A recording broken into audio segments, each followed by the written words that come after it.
आज है 23 फरवरी 2026 दिन सोमवार। Welcome back to Clean News UP. चलिए देखते हैं उत्तर प्रदेश की 25 फटाफट बड़ी खबरों को। भारतीय रेलवे में 11,127 असिस्टेंट लोको पायलट पदों पर भर्ती, युवाओं के लिए बड़ी खबर। भारतीय रेलवे ने तकनीकी योग्यता रखने वाले युवाओं के लिए बड़ी भर्ती का ऐलान किया। वर्ष 2026 में देश भर के 17 रेल जोन में कुल 11,127 असिस्टेंट लोको पायलट पदों पर नियुक्ति होगी। रेलवे बोर्ड ने आधिकारिक मंजूरी देते हुए सभी जोनल रेलवे को पत्र जारी किया। उत्तर मध्य रेलवे में 457 पदों पर भर्ती की प्रक्रिया चलेगी।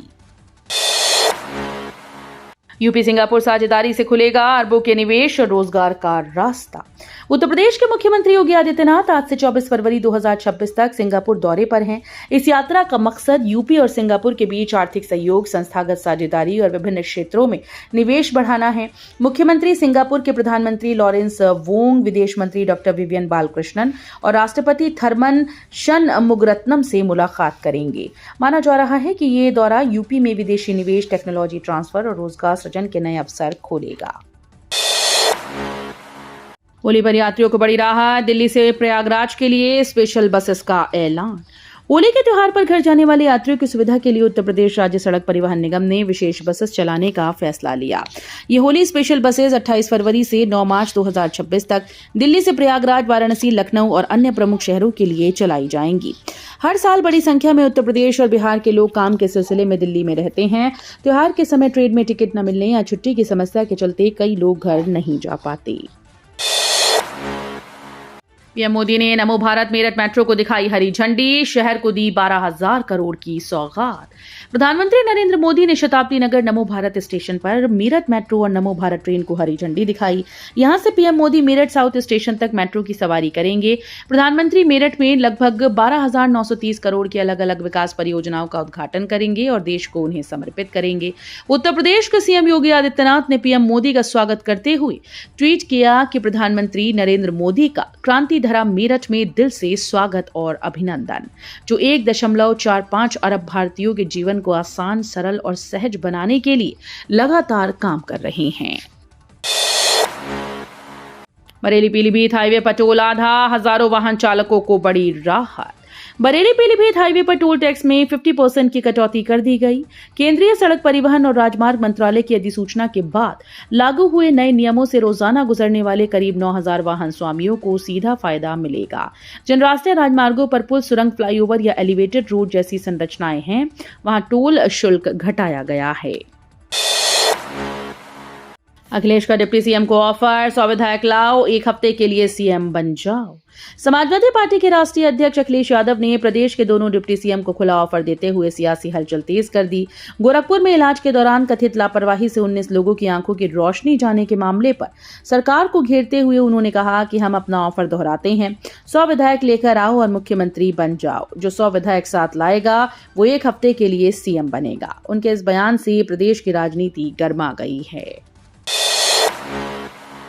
यूपी ईवी नीति का 25,000 का लक्ष्य पूरा, 637 ई कार मालिकों की सब्सिडी अटकी।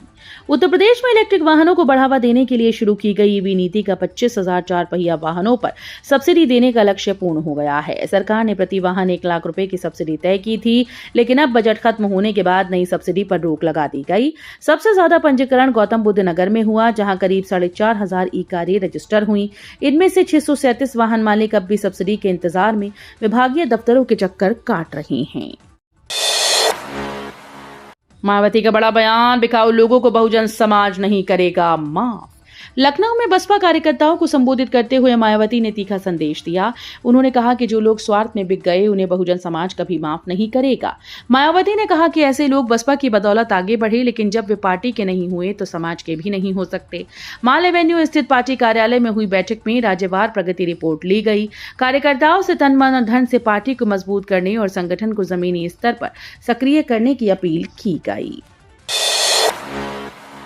भारतीय प्रबंधन संस्थान लखनऊ के आयुष का एएलपी में चयन, 500 इंजीनियर्स को दे चुके प्रशिक्षण। अदानी एक्सेलरेटेड लीडरशिप प्रोग्राम 2025-27 के तहत IIM लखनऊ के छात्र आयुष का चयन हुआ है। ये फुली फंडेड स्कॉलरशिप देश के प्रमुख प्रबंध संस्थानों के मेधावी छात्रों को दी जाती है। चयनित छात्रों को अहमदाबाद स्थित ग्रुप मुख्यालय में सम्मानित किया गया। आयुष पहले ही 500 से अधिक इंजीनियर्स को ऑयल और गैस सिस्टम में प्रशिक्षण दे चुके हैं। ये कार्यक्रम शैक्षणिक उत्कृष्टता और आर्थिक आवश्यकता के आधार पर प्रतिभाओं को आगे बढ़ाने का अवसर देता है। लखनऊ स्थित संजय गांधी PGI में गर्भ के भीतर शिशु की सर्जरी संभव। लखनऊ स्थित संजय गांधी PGI में अब मां के गर्भ में ही शिशु की सर्जरी की सुविधा शुरू की जा रही है। इससे जन्मजात विकृतियों और गंभीर बीमारियों से पीड़ित बच्चों को समय रहते उपचार मिल सकेगा। संस्थान के मातृत्व और प्रजनन स्वास्थ्य विभाग के स्थापना दिवस पर यह जानकारी दी गई। विभागाध्यक्ष प्रोफेसर मंदाकिनी प्रधान के अनुसार हर महीने कई ऐसे मामले आते हैं जिनमें भ्रूण में संरचनात्मक समस्या होती है। फीटल सर्जरी से जन्म के बाद होने वाली जटिलताओं और स्थायी दिव्यांगता के खतरे को काफी हद तक कम किया जा सकता है। लखनऊ में ग्रीन कॉरिडोर का विस्तार, नैमिष नगर तक बनेगा नया कनेक्शन। लखनऊ में गोमती तट पर बन रहे ग्रीन कॉरिडोर का विस्तार अब नैमिष नगर योजना तक किया जाएगा। शासन ने इसके लिए 80 करोड़ रुपए से अधिक का बजट मंजूर कर दिया। इस विस्तार से सीतापुर रोड क्षेत्र के लोगों को किसान पथ तक सीधा और सुगम मार्ग मिल सकेगा, जिससे करीब 2 लाख की आबादी को राहत मिलेगी। LDA ने टेंडर प्रक्रिया पूर्ण कर ली है। लखनऊ के कानपुर रोड पर बनेगी नई टाउनशिप, 200 करोड़ का प्रोजेक्ट मंजूर। लखनऊ के अमौसी स्थित हरडाइन खेड़ा में नगर निगम की शूटिंग रेंज के पास 50 एकड़ से अधिक जमीन पर नई टाउनशिप बसाई जाएगी। नगर निगम सदन ने प्रस्ताव को मंजूरी दी। जमीन लखनऊ विकास प्राधिकरण को सौंपी जाएगी, जो टाउनशिप विकसित करेगा। बदले में प्राधिकरण शूटिंग रेंज के आधुनिकीकरण पर करीब 200 करोड़ रुपए खर्च करेगा। नरेंद्र मोदी के मन से वेस्ट यूपी साधने की रणनीति, जयंत चौधरी रहेंगे साथ। मेरठ के मोहिउद्दीनपुर में आज प्रधानमंत्री नरेंद्र मोदी विकास परियोजनाओं की सौगात देंगे, लेकिन इसके साथ 2027 विधानसभा चुनाव की सियासी जमीन भी तैयार होगी। नमो भारत और मेट्रो परियोजनाओं के लोकार्पण के बीच राजनीतिक संदेश भी साफ होगा। सहयोगी दल राष्ट्रीय लोकदल के अध्यक्ष और केंद्रीय राज्य मंत्री जयंत चौधरी को मंच पर अहमियत देकर पश्चिमी उत्तर प्रदेश को साधने की कोशिश की जाएगी। उत्तर प्रदेश कौशल विकास मिशन में नई ग्रेडिंग नीति लागू, 40 अंक पर मिलेगा A grade. Uttar Pradesh Kaushal Vikas mission ने प्रशिक्षण संस्थानों की गुणवत्ता सुधारने के लिए नई परफॉर्मेंस आधारित ग्रेडिंग नीति लागू कर दी है। इस नीति के तहत 40 अंक प्राप्त करने वाले संस्थानों को A ग्रेड दिया जाएगा। योगी सरकार का उद्देश्य कौशल प्रशिक्षण में पारदर्शिता लाना और युवाओं की रोजगार क्षमता को मजबूत करना है। राज्य मंत्री कपिल देव अग्रवाल ने कहा कि गुणवत्ता आधारित प्रतिस्पर्धा से युवाओं को विश्व स्तरीय प्रशिक्षण मिलेगा, जिससे उन्हें बेहतर नौकरी और स्वरोजगार के अधिक अवसर प्राप्त होंगे। Indian institute of technology Kanpur में छात्रों के लिए बनेगा ओपन फोरम। कानपुर IIT में छात्रों की मानसिक सेहत को लेकर बड़ा कदम उठाया जा रहा है। आत्महत्या की बढ़ती घटनाओं को रोकने हेतु संस्थान में ओपन फोरम बनाया जाएगा, जहां छात्र छात्राएं खुलकर अपनी समस्याएं साझा कर सकेंगे। हाल ही में केंद्रीय टीम ने कैंपस का दौरा कर छात्रों, शिक्षकों और स्टाफ से चर्चा की थी। सुझाव दिया गया कि व्हाट्सएप ग्रुप के जरिए भी छात्र अपनी निजी परेशानियां साझा कर मनोवैज्ञानिक सहायता ले सकें। यूपी में राष्ट्रपति शासन की मांग, झारखंड मंत्री इरफान अंसारी ने राष्ट्रपति को लिखा पत्र। झारखंड के स्वास्थ्य मंत्री इरफान अंसारी ने राष्ट्रपति द्रौपदी मुर्मू को पत्र लिखकर यूपी समेत कुछ राज्यों की कानून व्यवस्था पर सवाल उठाए। उन्होंने अल्पसंख्यकों और उलेमाओं के साथ कथित हिंसा की घटनाओं पर चिंता जताते हुए इसे संवैधानिक मूल्यों के खिलाफ बताया। मंत्री ने राष्ट्रपति से हस्तक्षेप कर विस्तृत रिपोर्ट तलब करने की मांग की। साथ ही यूपी में राष्ट्रपति शासन लगाने की मांग भी उठाई। अल्पशिक्षित युवाओं के लिए सुनहरा मौका, अंबेडकर नगर में 28 फरवरी को वृहद रोजगार मेला। उत्तर प्रदेश के युवाओं के लिए बड़ी खुशखबरी है। अंबेडकर नगर में 28 फरवरी को देव इंद्रावती कॉलेज कटिहरी में वृहद रोजगार मेले का आयोजन किया जाएगा। ये मेला उत्तर प्रदेश रोजगार मिशन के तहत जिला सेवा योजन कार्यालय की ओर से लगाया जा रहा है। खास बात यह है कि अल्पशिक्षित युवाओं को भी नामी कंपनीज में नौकरी पाने का अवसर मिलेगा। मेले में 30 से अधिक कंपनीज भाग लेंगी और 5000 से ज्यादा पदों पर भर्ती की जाएगी। फरवरी में अप्रैल जैसे गर्मी, यूपी के कई जिलों में पारा 30 के पार। उत्तर प्रदेश में इस बार फरवरी में ही अप्रैल जैसी गर्मी महसूस की जा रही है। बांदा, झांसी, आगरा, प्रयागराज, वाराणसी, बहराइच और बस्ती समेत कई जिलों में तेज धूप ने गुलाबी ठंड को पूरी तरह से विदा कर दिया है। दिन के समय पारा 30 डिग्री के पार पहुंच रहा है और ऊनी कपड़ों की जरूरत लगभग खत्म हो गई है। मौसम विभाग के मुताबिक आने वाले दिनों में तापमान में और भी बढ़ोतरी होगी। अविमुक्तेश्वरानंद सरस्वती वशिष्ठ के खिलाफ केस दर्ज, झूसी थाने में एफआईआर। ज्योतिष पीठाधीश्वर जगत गुरु शंकराचार्य स्वामी अविमुक्तेश्वरानंद सरस्वती और उनके शिष्य मुकुंदानंद ब्रह्मचारी के खिलाफ झूसी थाने में एफआईआर दर्ज की गई। ये मामला बच्चों के साथ कथित यौन शोषण के आरोप से जुड़ा है। स्पेशल कोर्ट पॉक्सो एक्ट के न्यायाधीश के आदेश पर पुलिस ने केस दर्ज किया। शिकायत शाकुंभरी पीठाधीश्वर आशुतोष ब्रह्मचारी की ओर से अदालत में दाखिल की गई थी। पुलिस ने अन्य नामजद लोगों को भी जांच के दायरे में लिया और मामले की जांच शुरू कर दी।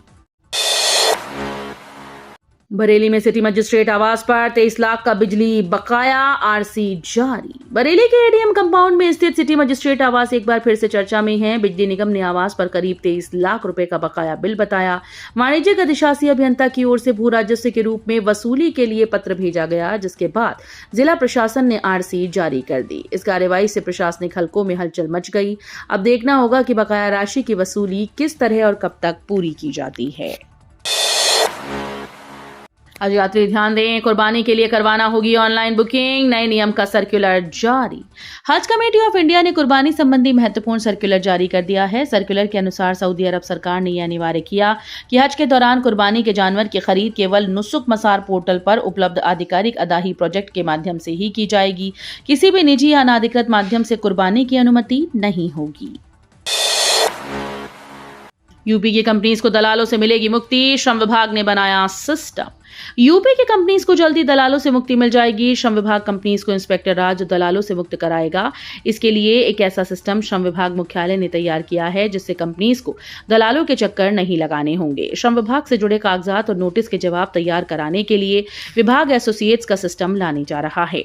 कंपनीज इन एसोसिएट से ही निर्धारित दर पर अपने कागजात तैयार करा सकेगी।